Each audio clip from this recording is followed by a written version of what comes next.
Here's how to lean bulk without gaining any fat. If you're trying to build muscle, but you're scared of putting on a belly and adding some fat, this is the exact strategy you need to know. Most people bulk up the wrong way. Okay, they just eat everything in sight and they just end up getting fat. So here's how to do it right. If you're new here, welcome. I'm Justin, I'm an online fitness coach, and I specialize in helping skinny guys with a fast metabolism to bulk up and gain weight. I've been in the fitness industry for over half a decade, and on this channel, we go over all things bulking. So if you're trying to bulk up and build some muscle, go ahead and subscribe. But let's jump into it.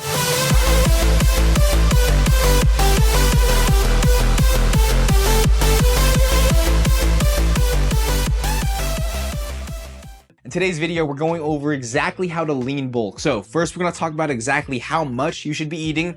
Then we're going to talk about exactly which foods you should be eating. And then we'll talk about exactly what you should be doing in the gym. So exactly how much should you be eating on a lean bulk? Well, first off, you got to track your calories. Okay, you need to know exactly what you're eating. Otherwise, you're just guessing. Most people, when they get on a bulk, they just start eating as much as they can. They just eat everything in sight, stuff in their face, and then they just end up getting fat. But a lean bulk takes precision. Okay, you need to be able to eat enough to put yourself in a calorie surplus to optimize muscle growth, but not so much that you're gaining unnecessary body fat. So we have to eat more, but not too much more, which is obviously a difficult balance. So here's exactly how to do that. So now we'll go over a weekly step-by-step system to figure out exactly how much you should be eating. So in week one, the first thing you need to do is download the app MyFitnessPal. Okay, this is where we're going to be tracking all of our calories. So our main priority in week one is figuring out what our maintenance calorie intake is and also understanding how to track your diet. So in this first week, we're not going to change our diet at all. Okay, don't eat more, don't eat less, eat exactly how you've been eating, and then just start tracking all of your food. Now I get it. Tracking your food can be really daunting, but trust me, it's super easy. All you have to do is just scan the barcode of whatever you're eating and then just input the amount. It literally takes like 5 seconds. Trust me, it's super easy once you get the hang of it. So once we've tracked our diet for a full week, then you're just gonna look to see what your average daily calorie intake is. And that number is gonna be your maintenance calorie intake. So week one is pretty simple, all right? You're not gonna change your diet at all. You're just gonna start tracking what you're already eating. But week two is where it gets a lot more complicated. So make sure you save this video so you can come back and reference it whenever you start week two. So now that we have our maintenance level calories, in week two, we're gonna start to implement a calorie surplus. So whatever your maintenance level calories were, we're gonna add 250 calories to that number. So on week one, if you were averaging about 2,000 calories a day, in week two, we're gonna eat 2,250 calories per day. And you're gonna eat 0.8 to 1 gram of protein per pound of body weight. So if you weigh 150 pounds, you're gonna eat about 150 grams of protein. But keep in mind, this calorie number is not exact, okay? We need to make sure that we're finding our perfect number based on our weight fluctuations. So in order to gain as much muscle as possible without putting on any body fat, we need to be gaining half a pound per week.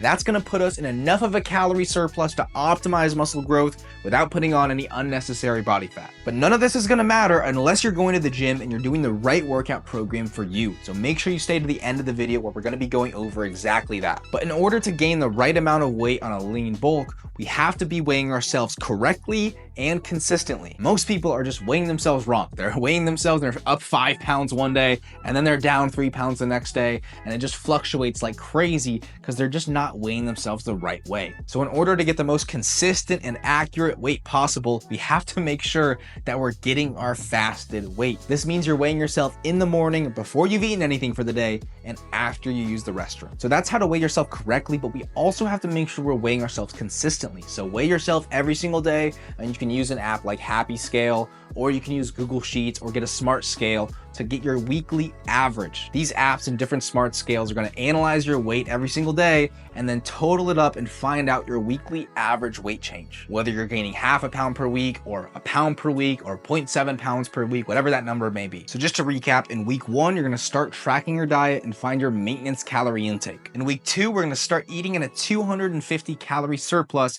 and we're gonna start weighing ourselves consistently. And in week three, we're gonna start to make adjustments based on our weight fluctuations. So if you gain a full pound in a single week, then you're gonna subtract about 100 or so calories from your daily calorie intake. If your weight didn't change at all, then you're gonna add 100 calories to your daily intake. So basically, if you gain too much, take away calories. If you didn't gain enough, add calories until you're gaining about half a pound per week. So now that we've gone over exactly how much you should eat, let's talk about exactly what you should eat. But before that, make sure you leave a like if this video helped you at all. It really supports me and helps my channel out. So when it comes to your food choices on a lean bulk, You basically just want to eat clean and avoid junk food. So we're not doing a dirty bulk here, okay? We want to avoid the fast food and the sugary drinks and really prioritize high protein meals with healthy carbs and healthy fats. But that still can be kind of confusing. So if you're not really sure what that looks like, exactly which foods you should eat, just think to yourself, if God made it, it's good. So God made potatoes, right? So having a baked potato is a really great clean source of carbs. But having French fries, when that potato is chopped up, fried, sprayed with preservatives, that's obviously not good, right? Having chicken is great, right? So nice clean chicken thighs is a great source of protein. But having chicken nuggets sprayed in preservatives, dipped in batter, and fried is obviously not good. So basically, the more the food is processed, the worse it is for you, and the closer it is to how God made it, the better. But you're not gonna gain any muscle unless you're going to the gym. So let's talk about it. Bodybuilding workouts, powerlifting workouts, and CrossFit workouts look completely different because the goals are different. So if your goal is to build muscle, to add mass, and get jacked, then you gotta start doing a hypertrophy style workout. So if your main goal is to build muscle and add mass, go ahead and check this video out. It's going over the exact workout program that's gonna be best for you, exactly which workout split you should be doing with how much volume, how many sets, how much intensity, so you can get the best muscle growth possible. Hope you guys have an awesome day. Peace.